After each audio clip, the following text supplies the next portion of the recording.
வணக்கம்,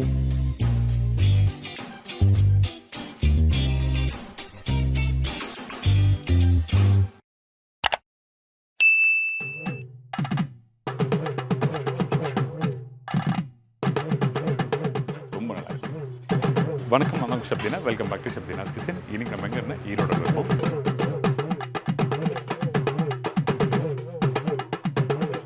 அதாவது மாந்தோட்டத்து விருந்துக்கு வந்திருக்கோம். இங்கே பார்த்தீங்கன்னா உங்கள் நிறைய ரெசிபி நம்ம பார்த்துட்டு வரோம். அதை தொடர்ந்து இன்றைக்கி நம்ம பார்க்க போகிற ரெசிபி ரொம்ப இன்ட்ரெஸ்டிங்கான ரெசிபி தான். நம்ம வீட்டில் வருஷம் ஃபுல்லாக இருக்க ஒரு பொருள் என்னது? தக்காளி குழம்பு எப்படி ரெடி பண்ணுறது பார்க்க போகிறோம். தக்காளி குழம்பு சொல்லும்போது இங்கே பர்டிகுலராக பார்த்தீங்கன்னா இவங்க வந்து தக்காளி குருமா சொல்லலாம், தக்காளி சாம்பார் சொல்லலாம், தக்காளி கறி குழம்பு சொல்கிறாங்க. தக்காளியில் மட்டன் குழம்பு, சிக்கன் குழம்பு சாப்பிட்ற எஃபெக்ட் வந்து இந்த தக்காளி குழம்புல செய்யப்படும்.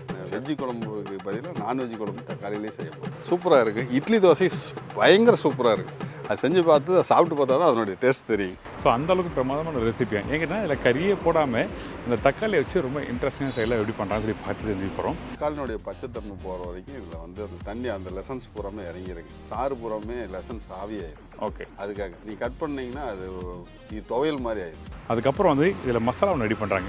இந்த மசாலா சின்ன வெங்காயம் தேங்காய்லாம் போட்டு பண்ணுறாங்க. தேங்காய் நீங்கள் பச்சையாக போட்டிங்கன்னா உங்களுக்கு அந்த தேங்காயினுடைய ஆயில் ஸ்மெல் வர மாதிரியே இருக்கும். நீங்கள் அதை வணக்கிட்டிங்கன்னா அது வராது, அந்த ஸ்மெல் வராது. இதோட வேறு என்னென்ன ஸ்பைசஸ்லாம் போடுறாங்க? அதான் இந்த கண்டிஷன் நமக்கு ஆட்டணும்னா போதுங்க. ரொம்பவும் நைஸாக இருக்கக்கூடாது, ரொம்ப திப்பியாகவும் இருக்கக்கூடாது. ரொம்ப அருமையான ரெசிபி. அது மட்டும் இல்லை, இதை ஆல்ரெடி நான் வந்து ஒரு மாதம் முன்னாடி நான் ட்ரை பண்ணி பார்த்துருக்கேன். இந்த ரெசிபி பண்ணலாம் சொல்லிட்டு அவங்க வீட்டில் இருக்கவங்க எல்லாருமே சொன்னாங்க. ஸோ வாங்க போய்ட்டு கேட்டு தெரிஞ்சுக்கலாம். நிறைய பேர் நான்வெஜ் சாப்பிடணும்னு சொல்லிட்டு ஆசைப்படுவீங்க. அந்த டைமில் எந்த மாதிரி ரெசிபி வெஸ்டர்னில் பண்ண முடியும்னு சொல்லிட்டு காமிக்க தான் இன்றைக்கி நாங்கள் இங்கே வந்திருக்கோம். அதுக்கு முன்னாடி நம்ம யாரை மீட் பண்ண போகிறோம்? திரு வேல்முருகன் மீட் பண்ண போகிறோம். வாங்க அவங்க ரெஸ்டாரண்ட் போய் அவர் போய் மீட் பண்ணிவிட்டு அதுக்கப்புறம் இந்த ரெசிபி பற்றி நிறைய விஷயம் கேட்டு தெரிஞ்சுக்கலாம். வணக்கண்ணே. வணக்கங்க. எப்படி இருக்கீங்க? நல்லா இருக்கிறேங்க. நிறைய ரெசிபிகள் பார்த்துட்டு வரோம். ஆமாங்க. அதாவது உங்கள் கடைகளில் பார்த்தீங்கன்னா ஒரு குறிப்பிட்ட ரெசிபிகள் நான் அடிக்கடி சொல்கிற விஷயம், அதெல்லாம் தாண்டி நம்ம ஊரில் பண்ணுற ரெசிபிகள் நிறைய இருக்குது, நிறைய பண்ணுங்க அப்படின்னு சொல்லி சொன்னீங்க. நானும் உங்களை தேடி வந்திருக்கோம். அதே மாதிரி இன்றைக்கி நம்ம ரெசிபி என்ன பார்க்க போகிறோம்? நம்ம மண் சட்டியில் பாரம்பரிய உணவு முறையில் மண் சட்டியில் தக்காளி கறி குழம்பு செய்ய போகிறோம். ஓகே. ஆமாம். அது வந்து என்னென்னு கேட்டிங்கன்னா, அதே என்னது தக்காளி கறி குழம்பு? தக்காளியிலேயே கறி குழம்பு ஸ்டைலில் செய்கிறதுங்க. ஏன்னு வச்சிங்கன்னா அது வெஜ்ஜு குழம்பு ஆக்சுவலாக நான்வெஜ் ஸ்டைலில் இருக்காது. சரி, ஓகே. இப்போ நீங்கள் இப்போ எப்படி பண்ணிட்டு சொல்கிறீங்களா? ஆமாம். சரி, வாங்க. ஓகே. இப்போது இந்த ரெசிபி பண்ணுறதுக்கு கிச்சனும் வந்தாச்சு. செய்ய ஆரம்பிச்சலாமா? செய்ய ஆரம்பிச்சேன். அப்போது இந்த ரெசிபிக்கு தேவையான பொருட்கள் சொல்கிறீங்களா?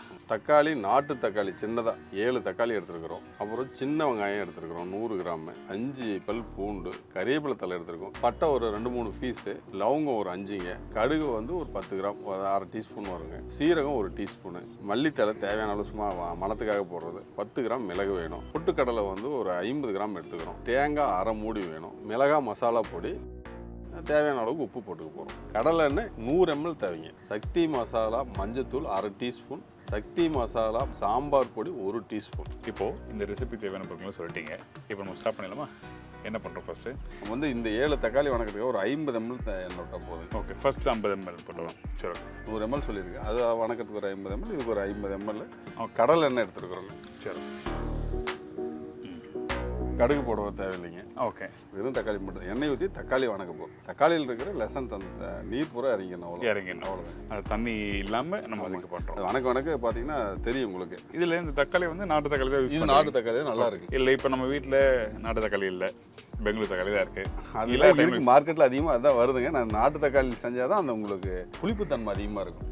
சரி, ஓகே. அந்த கறி குழம்பு டேஸ்ட் வேணும்னு கேட்டிங்கன்னா நாட்டு தக்காளி தான் ட்ரை பண்ணுவோம். நாட்டு தக்காளி இல்லாத பட்சத்தில் ஒரு 2 தக்காளி எக்ஸ்ட்ராவும் சின்ன துண்டு புளி போட்டு பண்ணால் நல்லா இருக்குமா? அப்படி என்ன போட்டுக்க வேண்டியதாக போட்டு பார்க்கலாம். ஆமாங்க. புளி போட்டோம்னா புளி குழம்பு மாதிரி வாசம் தரும். இது ஆக்சுவலாக கறி குழம்பு டேஸ்ட் அப்படியே இருக்குது. ஸோ இந்த ரெசிபிக்கு வந்து நாட்டு தக்காளி தான். நாட்டு தக்காளி மட்டும் தான் யூஸ் பண்ணேன். அந்த புளிப்பு தன்மையோடு இருக்கும். அது எண்ணெய் காஞ்சோன்னா தக்காளி போட்டுக்கலாம். போட்டலாமா? என்ன சூடாயிடுச்சுன்னா? எண்ணெய் நல்லா சூடு ஏறிடுச்சு பாருங்க, நல்லா கொதிக்குது. எண்ணெய் இப்போ இந்த அளவுக்கு நல்லா சூடு ஏறின பின்னாடி தான் போடணும், முன்னாடி போடக்கூடாது. அப்போ தான் வந்து அது நல்லா போட்டோன்னு பாருங்கள், தோல் சுருங்கும், டக்குன்னு வதக்கலாம். சரி, ஓகே.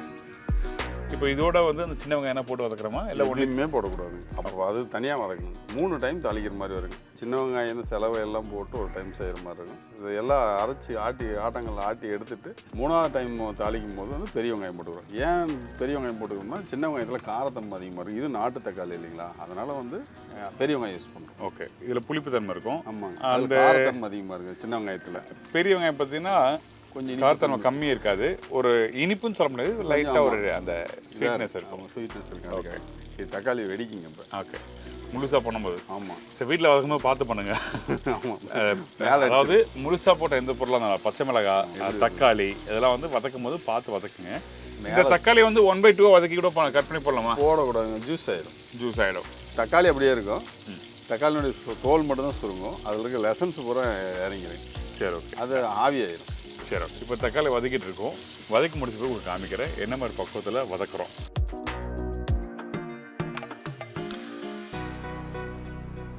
தக்காளி இப்போ கொஞ்சம் நல்லா வதங்கியிருக்கு நினைக்கிறேன். தக்காளி ஒரு 50-60% வதங்கியிருக்குதுங்க. சரி, இது மாதிரி எல்லா பக்கமும் தோல் மாதிரி சுருங்கிடணும், தீய விடக்கூடாதுங்க. சரி, ஓகே. இப்போ அடுத்து நம்ம என்ன பண்ணுறோம்? அடுத்தது வந்து தக்காளியை எடுத்துட்டு சின்ன வெங்காயம், பூண்டு, சீரகம், சோம்பு இதெல்லாம் போட்டு நம்ம இதே மாதிரி வணக்கிறதுக்கு போகிறோம். வணக்கி இதுதான் மசாலாவா? ஆமாம். இப்போ நம்ம வந்து தேங்காய் நம்ம தனியாக அரைச்சி போட போகிறோமா, இல்லை இதிலே போட்டு வதக்க போகிறோம்? அந்த சின்ன வெங்காயம் போடும்போது அதிலே போட்டு வதக்க போகிறோம். Okay, okay. என்ன காரணம் இந்த மாதிரி வதக்கி யூஸ் பண்ணுறதுக்கு? பச்சை தேங்காய் ஏன் இதோட போட்டு வணக்கிறோம் அப்படின்னு கேட்டிங்கன்னா, தேங்காய் வந்து பச்சையாக போட்டோம்னா உங்களுக்கு உடனே கெட்டு போயிடும், வணக்கிட்டோம்னா கெடாதுங்க, ஈவினிங் வரைக்கும் கூட ஒன்றும் ஆகாது. தக்காளி இருக்கிறதுனால அப்படியே இருக்கும். ஸோ அப்படியே போட்டுருவோம். சரி, ஓகே. இப்போ தக்காளி வதங்கியிருக்கா? நம்ம எதிர்பார்த்த மாதிரி நல்லாவே வணங்கிடுச்சு. இந்த அளவுக்கு பார்த்தீங்கன்னா பார்த்தாவே தெரியும், பிரிஞ்சிச்சு பாருங்க தோல். எல்லாம் தோலெல்லாம் நல்லா சுருங்கி அதுக்கப்புறம் பார்த்தீங்கன்னா நல்லா தக்காளி வந்து பிரிஞ்சிற அளவுக்கு இப்போ டெப்டாக உள்ள வரைக்குமே உங்களுக்கு ஆயிலே வேகுது இல்லைங்களா தக்காளி, அதனோட ஈரத்தன்மை பூராமே போயிருக்கு. ரைட், தக்காளி பச்சை வாசம் அடிக்காது. இது நல்ல விஷயம் சொன்னார். நீங்கள் வீட்டில் பண்ணும்போது தண்ணி ஊற்றி கொதிக்க வச்சு நீங்கள் ரெசிபி கம்ப்ளீட் பண்ணிங்கன்னா அது ஒரு டேஸ்ட்டு. இது மாதிரி எண்ணெயிலே வதக்கி நீங்கள் பண்ணும்போது அது ஒரு அந்த டேஸ்ட் மாறும். அதே வந்து சுட்டு பண்ணும்போது டேஸ்ட் மாறும். ஸோ ஒன்னொன்றுத்துக்கு ஒரு பக்குவம் இருக்குது. அதை நீங்கள் வீட்டில் ட்ரை பண்ணி பாருங்கள். ட்ரை பண்ணி பார்த்தோம்னா உங்களோட எக்ஸ்பீரியன்ஸ் நீங்கள் ஷேர் பண்ணுங்கள், அது ரொம்ப நல்லாயிருக்கும் உண்மையாகவே. இப்போ வந்து தக்காளி வதங்காச்சு, மாற்றிடலாமா? அதை எடுத்துடலாங்க. நல்லா வணங்கிடுச்சு. இந்த மாதிரி அப்படியே சின்ன வெங்காயத்தை போட்டுக்கலாங்க. அப்படியே போட்டுடலாமா? ஆமாங்க, எதுவுமே பண்ண வேண்டாம், அப்படியே போட்டுக்கலாங்க. இந்த தக்காளி வதக்காச்சு. அடுத்து இந்த எண்ணெய் காஞ்சிருச்சுங்க, அப்படியே சின்ன வெங்காயத்தையும் பூண்டையும் போடலாங்க. ஃபஸ்ட் போட்டலாமா? ஆமாங்க. சரி, ஓகே. பூண்டு 5 பல் எடுத்துருக்கோம். ஓகே. சின்ன வெங்காயம் 100 கிராம் எடுத்துருக்கோம். ஓகே. எண்ணெய் நல்லா காஞ்சிருக்கு, அப்படியே போட்டு இதிலே வணங்கிக்கலாம். இதே எண்ணெய் போதும். ஓகே. இதுக்கப்புறம் கொஞ்சம் இது வணங்கட்டுங்க, தேங்காய் போடலாங்க இது கூட. இப்போ தேங்காய் போடலாம். ஆமாம், வெங்காயம். ஓகே, நான் நினச்சேன் வெங்காயம் வதங்கி முடிச்சு. இல்லை இல்லை, தேங்காயம் போட்டால் தேங்காயில் இருக்கிற அதுலேயும் ஈரத்தன்மை இருக்கு இல்லைங்களா, அதுவும் ட்ரை ஆகணுங்க. சரி, இந்தாங்க. நல்லா ஈரத்தன்மை இருக்குங்க தேங்காய். இது ரொம்ப காஞ்சி போன தேங்காய் போடக்கூடாதுங்க. தேங்காய் வந்து ஒரு இளநியாகவும் போடக்கூடாது, காஞ்சி தேங்காயும் போடக்கூடாது, நல்ல பதமாக இருக்கணும். அதாவது முத்தின தேங்காய் யூஸ் பண்ணக்கூடாது, ரொம்ப இளந்த. ஆமாங்க, கரெக்டாக இருக்கணும் தேங்காய். ஓகே. முத்தின தேங்காய் போட்டிங்கன்னா உங்களுக்கு எண்ணெய் ஆட்டும் போது எண்ணெய் தான் தெரியும், அதனுடைய எண்ணெயினுடைய தேங்காயினுடைய வாசம் வந்துடும். ஓகே. அதனால வந்து கரெக்டான பதம். வழுக்கையை போட்டாலும் கண்டிப்பாக டேஸ்ட் மாறும், அது நம்ம சாப்பிடும்போது தெரியும். ஆமாம், அந்த ஒரு டேஸ்ட் வளவலன்னு இருக்கிற மாதிரி இருக்கு. ஆமாம், நம்ம லைக் எள்ளு பாயசம் சாப்பிட்ற அந்த ஃபீல் கொடுத்துரும். ஆமாம், அந்த மாதிரி வந்துடுங்க. ஒரு இது செய்கிறதா இருந்தால் என்னென்ன எது கரெக்டாக எந்த அளவு போட்டோம்னா இது நல்லா வரும் அப்படின்னு. ஒரு சிலர் நீங்கள் சொன்ன மாதிரி செஞ்சால் நான் வரல அப்படிம்பாங்க, எங்கேயோ ஒரு மிஸ்டேக் பண்ணியிருப்பாங்க. அதனால் நல்லா கரெக்டாக அந்த வீடியோ வந்து கரெக்டாக அவங்க பார்த்தாங்கன்னா தான் அந்த கரெக்டாக நம்ம சொல்கிறது தெரியும். இப்போ நல்ல கலர் மாறி இருக்கு. அவ்வளோதாங்க, இது ஓரளவுக்கு வந்துருச்சு கலருங்க. அடுத்தது இப்போ வந்து நம்ம வந்து சீரகம் ஒரு 10 கிராம், சோம்புங்க, சோம்பு, மிளகுங்க. இது மிளகு ஒரு சும்மா ஒரு 20 மிளகு ஒரு மாதிரி போட்டு. ஓகே. ஒரு 5-6 பட்டை ஒரு போதுங்க. போதுங்க. ஓகே. அதிகமாக போட்டால் அலற மாதிரி இருக்குது. லவங்கம் அதே மாதிரி தான், ஒரு 5-6 போடலாம், அவ்வளோதான். ஓகே. இப்போது ஒரு 5-6 கிராம் போட்டால் போதுங்க. லவங்கம் இருக்குது. லவங்கம். அடுத்தது பொட்டுக்கடலை போட்டு அரைக்கலாங்க. எல்லாம் இதிலே பொட்டுக்கடலை போட்டுருமா? ஆமாம், போட்டு அரைக்கலாம். ஓகே, போட்டலாமா? போட்டுடலாங்க. ஒரு 50 கிராம் தான் எடுத்து வச்சுக்கோங்க. ஓகே. இப்போது இந்த பொட்டுக்கடலை வந்து கொஞ்சம் அதிகமாக போனால் ஓகேவா, இல்லை கரெக்டாக போடணுங்க? அதிகமாக போனால் உங்களுக்கு குருமா மாதிரி. ஓகே, வளவளப்பு தன்மை வந்துடும். கம்மியாக இருந்தால் அந்த டேஸ்ட்டுக்காக தாங்க. ஓகே. பொட்டுக்கடலை வந்து அந்த டேஸ்ட்டு நம்ம இல்லை முந்திரி போடலாமா? போட்டு செய்யலாங்க, முந்திரி போட்டு செய்யலாம். ஆனால் கறி குழம்பு அந்த காரசாரமாக வேணும்னு கேட்பாங்க இல்லைங்க, இன்னும் வரமிளகா கூட போட்டு செய்யலாம். சாம்பார் பொடியில் இருக்குங்க, அதுலேயே காரம் இருக்குது. நம்ம தனியாக அதுலேயும் மிளகா போட்டு அரைச்சிருக்கோம், அதனால் வரமிளகா போடல. வரமிளகா போட்டோம்னா காரம் அதிகமாக இருக்கும். சரி, ஃபஸ்ட்டு காரமாக சாப்பிட்றவங்க வந்து வரமிளகா போட்டுக்கலாம். இது ஒரு 5 மிளகா சேர்த்திக்கலாம் அதில். சரி. அடுத்து இறக்கி வச்சுருவோம், அள்ளி வச்சுருவோம். அள்ளி வச்சுருமா? அதுக்கு முன்னாடி காமிங்களேன். கண்ணாடி மாதிரி இருக்குங்க, ஆனால் ஃபுல்லாக வெங்காயம் ஃபுல்லாக வந்து வணங்கிடுச்சு. பரவாயில்ல, கண்ணாடி மாதிரி வணங்கிடுச்சு பாருங்க. வெங்காயம் பாருங்க, தோலை உரிஞ்சிருச்சு. கண்ணாடி மாதிரி நல்லா வணங்கி வெங்காயம் நல்லா கூழ் மாதிரி வணங்கிடுச்சுங்க. அவ்வளோ போதும். ஏன்னா இதுக்கு மேலே விட்டோம்னா நம்ம சீரகம் இதெல்லாம் போட்டிருக்க கறி இருக்கு. ஓகே, இப்போ வதக்கத்தை நம்ம மாற்றிடுறோம்.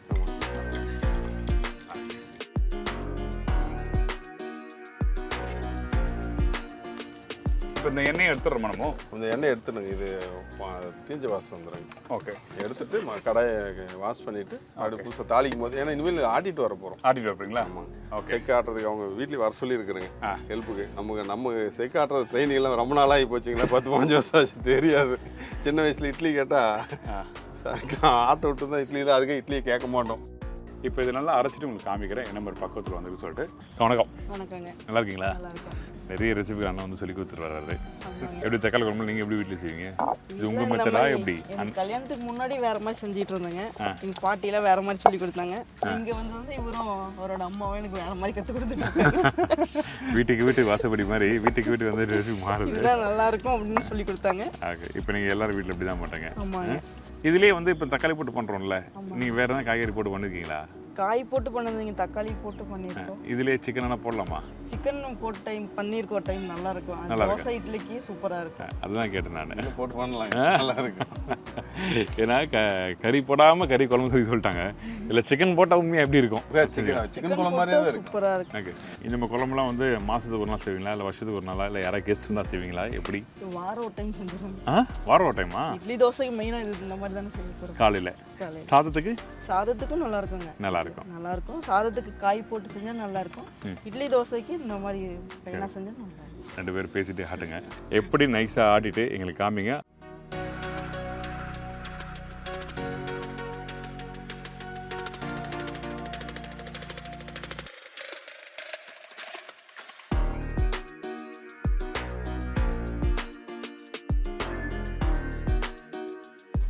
ஆட்டினது சரியா போயிருன்னு நினைக்கிறேன். ஆட்டியாச்சுங்க, ஆட்டியாச்சு. அதில் எடுத்துடலாமா? எடுத்துடலாம்.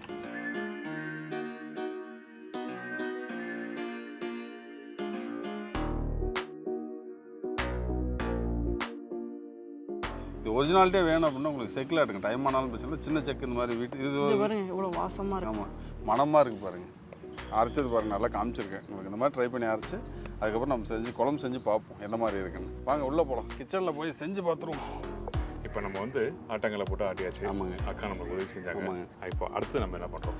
எண்ணெய் ஊற்றி வச்சுட்டேங்க. 50 ml முன்னே அளவு போட்டு எடுத்து வச்சோம்னா எண்ணெய் ஊற்றிட்டேன், எண்ணெய் சட்டி காஞ்சிட்டு இருக்குன்ட்டு. ஓகே, அடுத்தது வந்து கடுகு போட போகிறோம். திருப்பி நம்ம தாளிக்கிறோம். ஆமாம், பெரிய வெங்காயம் போட்டு தாளிக்க போகிறோம். ஓகே, கடுகு 1/2 டீஸ்பூன் போட்டால் போதுங்க. அதிகமாக இந்த உளுந்து கடலைப்பருப்பில் கலந்த கடுகு இது நம்ம வீட்டில் வச்சுருக்க மாதிரி. ஓகே, கடுகு பொரிஞ்ச பிறகு அந்த வெங்காயம். இப்போ இந்த வெங்காயம் வந்து இவ்வளோ பெருசாக கட் பண்ணி வச்சுருக்கோமே, எதுக்காக இப்படி கட் பண்ணி வச்சுருக்கோம்? எனக்கு பார்த்தீங்கன்னா இது எல்லாமே பிரிஞ்சிருங்க. குழம்புல வேறு எதுவுமே இல்லைங்க. இப்போ ஏதாவது கறி குழம்புனா ஏதாவது பீஸ் இருக்குது, அந்த மாதிரி இந்த வெங்காயம் பார்த்தீங்கன்னா கறி சாப்பிட்றது நல்லா இருக்கும். சாஃப்டாகிடும். ஓகே, அது சாப்பாட்டில் பேசி சாப்பிடும்போது பார்த்தீங்கன்னா இந்த வெங்காயமும் கூட இருக்கும். ஒரு சிலதுக்குலாம் பெரிய வெங்காயம் கடிச்சிட்டு சாப்பிடுவாங்க இல்லைங்களா, அந்த மாதிரி இது வந்து நல்லா இருக்கு. கடுகு பொரிஞ்சிருச்சுங்க. நம்ம பெரிய வெங்காயத்தை உள்ளே போடுவோம். ஒரே வெங்காயம் பெரிய வெங்காயமாக போட்டுருங்க. சரி, ஓகே. இதுதான் பெல்லாரி வெங்காயம். வெங்காயத்துல பெல்லாரியிலேருந்து வராங்க. மண்டைக்காயின்னு சொல்லுவாங்க. மண்டைக்காய் சொல்லுவாங்க. அது பெல்லாரி காய் மட்டும் மண்டைக்காயின்னு சொல்லுவாங்க. ஏன் மண்டைக்காய் சொல்கிறாங்க? பேர் பெருசாக இருக்கிறதுனால மண்டைக்காய். அதே டைமில் இங்கே பாருங்கள், அவங்க காமிச்சிருப்பாங்க அம்மிக்கல்லேருந்து எடுக்கும்போது. நான் கையில் எடுத்து பார்க்குறேன். ஏன்னா நான் கையில் எடுத்து பார்க்கும்போது எனக்கு தெரியும் நல்லா அரைச்சிருக்காங்க. இன்னொன்று பார்த்தீங்கன்னா ஒரு 90% சொல்லலாம், 85 to 90% அந்தளவுக்கு நல்லா அரைச்சிருக்காங்க. ரொம்ப நைஸாக அரைச்சா மலன்னு இருக்கும், அந்த மாதிரி இல்லை. இப்போ வெங்காயம் வதங்கிட்டு வருது, நல்லா கலர் மாறணுமா? ஆமாங்க. இல்லை லைட்டாக இல்லை, நல்லா மாறினுங்க.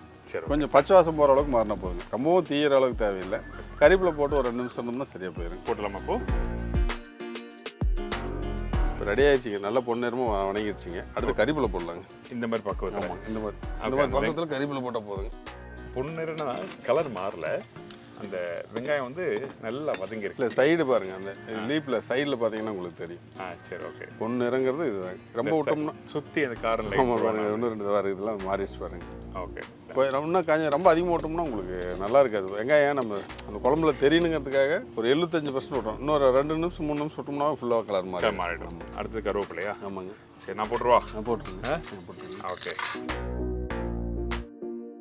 இன்னொரு கொத்து போடுங்க. இன்னொரு கொத்து போட்டுருவா? அடுத்ததுண்ணா? சரி, மசாலா போட்டுடலாங்க. சரி, அரைச்சி வச்சிருக்கேன் அந்த மசாலா.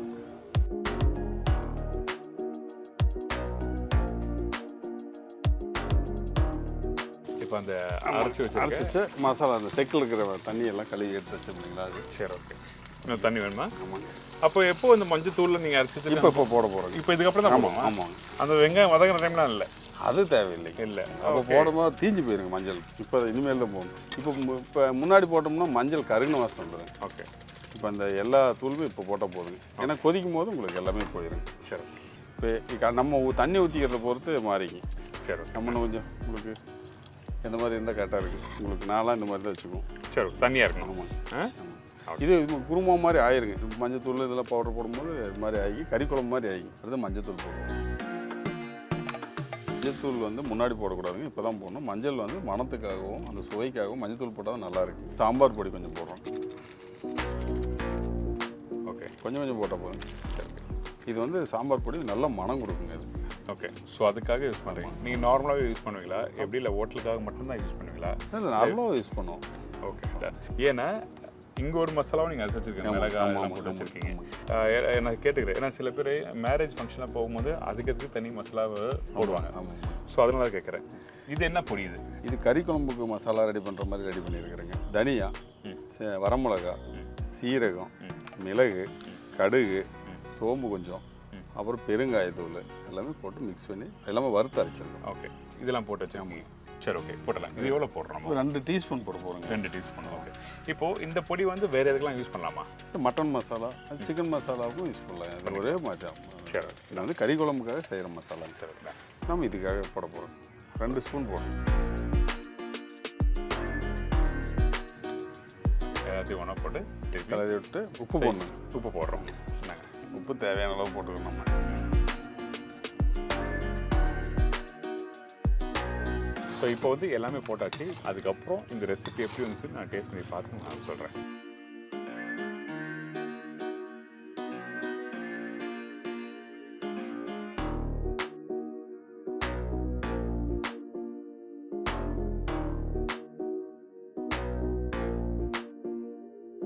நல்லா கொதிச்சிருச்சு அப்புறம் மல்லித்தலையை மட்டும் போட்டோம்னா அந்த மணத்துக்கு நல்லா இருக்கு மல்லித்தலை இந்தாங்க நீங்கள் கொஞ்சம் போட்டு நான் கொஞ்சம் போடுறேன் அப்புறம் நானும் சமைச்ச மாதிரி சரி ரைட்டுங்க அவரே எல்லாம் போட்டுட்டு இருக்காரு நான் சமைச்ச மாதிரி கணக்கு வந்துட்டேன் சரி நான் மல்லித்தலை போட்டிருக்கேன் அதான் மல்லித்தலை போட்டாச்சு அவ்வளோதான் டேஸ்ட் பார்த்தா போதும் இதில் வந்து கடைசியாக நீங்கள் நல்லெண்ணெய் நெய் எண்ணெய் ஊற்றி பண்ணுவீங்களா அப்படி கேட்குறேன் எதுவுமே தேவையில்லை அப்படியே சாப்பிட்டேன் சாப்பிட்டு எனக்கு கொடுங்க டேஸ்டிங் பார்க்கலாம் நல்லா கொதிச்சிருச்சு இன்னும் கொஞ்சம் தண்ணி கூட விட்டுருக்கலாம் இது வந்து பார்த்தீங்கன்னா இட்லி தோசைக்கு இந்த மாதிரி இருந்தால் நல்லாயிருக்கும் சாப்பாட்டுக்கு இந்த மாதிரி இருந்தால் நல்லாயிருக்கும் சரி அந்த கொத்தமல்லி போட்டாலே வந்து மனம் எப்படி வேறு இந்த கடைசி ஸ்டேஜில் போட்டால் வாசனை தான் ஓகே சுட சுட தக்காளி குழம்பு கறி குழம்பு தக்காளி கறி சாம்பார் இதுதான் செய்யலாம் அது பர்டிகுலராக இந்த பிரேக்ஃபாஸ்ட்டுக்கு வந்து லஞ்சுக்கு எல்லாத்துக்கும் சாப்பிட்ற ஒரு ப்ரிப்ரேஷன் அது கொங்கு ஸ்டைலில் பண்ணுறது சொல்லி கொடுத்துருக்கோம்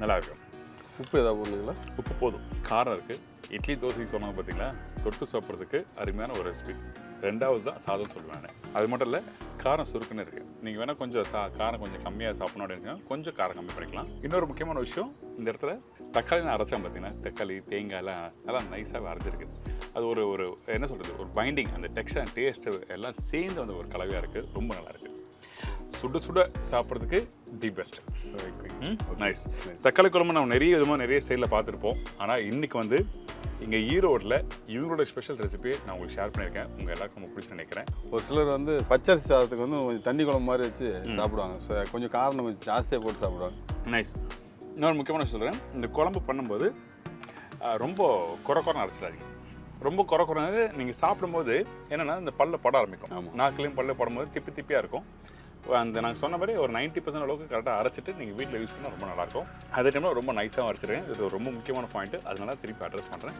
நல்லா இருக்குது தரமாக இருக்குது வீட்டில் நல்லா காரசாரமாக சாப்பிடணும் அப்படின்னுச்சுன்னா கண்டிப்பாக அந்த ரெசிபி ட்ரை பண்ணி பாருங்கள் ரொம்ப நல்லாயிருக்கும் ரொம்ப நன்றிண்ணே தேங்க்யூ ஸோ மச் காலை சுட்டு மேலே துணி போட்டுருக்காரு ஒன்றும் இல்லை இங்கே பார்த்தா சாக்கு போட்டிருக்காரு கீழே எத்தனை பேருக்கு தெரியுது இல்லை கால் சுடுது இங்கே பாருங்க ஹீட்டு தாங்க முடியல ரொம்ப கஷ்டப்பட்டு இந்த சமையல் நம்மளுக்கு சொல்லி கொடுத்துருக்காரு ரெயிலி நன்றிண்ணே தேங்க்யூ இந்த ரெசிபி ட்ரை பண்ணி பாருங்கள் அதே மாதிரி உங்கள் நம்பரை நான் தரேன் ட்ரை பண்ணி பார்த்துட்டு ஃபீட்பேக் கொடுங்க இப்படி இந்த சைடில் யாரை ட்ராவல் பண்ணி போகிறீங்கன்னா கோயம்புத்தூருக்காக ட்ராவல் பண்ணி போகிறேன்னா நீங்கள் வந்து ஃபுட் ட்ரை பண்ணி பார்க்கலாம் அதே டைமில் இந்த மாதிரி ரெசிபிகள் இருக்குமா கேட்டுன்னா இருக்காது நீங்கள் சொன்னால் பண்ணி தருவாங்க ஏன்னா பேசிக்காக பார்த்தீங்கன்னா ஃபிக்ஸடாக சில மெனுவில் வச்சுருப்பாங்க, அது மட்டும் தான் இவங்க பண்ணுறாங்க. இந்த மாதிரி குழம்புகள்லாம் அதிகமாக இருக்காது. இதுதான் நம்ம ஹோட்டல் வந்து பெங்களூர் டு கொச்சின் ஹைவேல இருக்குங்க. சேலத்தில் இருந்து காவேரி ஆறு 70 கிலோமீட்டருங்க. காவேரி ஆறு கிராஸ் ஆகி 8வது கிலோமீட்டரில் டெக்ஸ் வேலி மால் இருக்குது. மாலுக்கு ஆப்போசிட்டில் சர்வீஸ் ரோட்டில் இருக்குங்க நம்ம கடை. ஈரோடு மாந்தோட்டத்துக்கு இருந்து கங்காபுரம். எனது நம்பர் வந்துங்க 9942518882 9443218882ங்க. இந்த சைடு வந்தால் நீங்கள் வந்து சாப்பிட்டு பாருங்கள். முன்னாடி வேணால் ஆர்டர் கொடுத்துருங்க. ஆர்டர் கொடுத்தா மட்டும் தான் செய்வோம். மீதி ரெசிபி எல்லாமே ரெடி. மட்டன் சிக்கன் இதில் இருக்குது, வெஜ்ஜிலையும் இருக்குது. நீங்கள் சொன்னால் அது மாதிரி செஞ்சு கொடுத்துருவாங்க. நன்றி, வணக்கம். நன்றி. தேங்க்யூ. இதே மாதிரி இன்னொரு நாள் இன்னொரு ஊரில் ஒரு புது ரெசிபி சந்திக்கிறேன். நன்றி, வணக்கம். See you. Bye. Take care.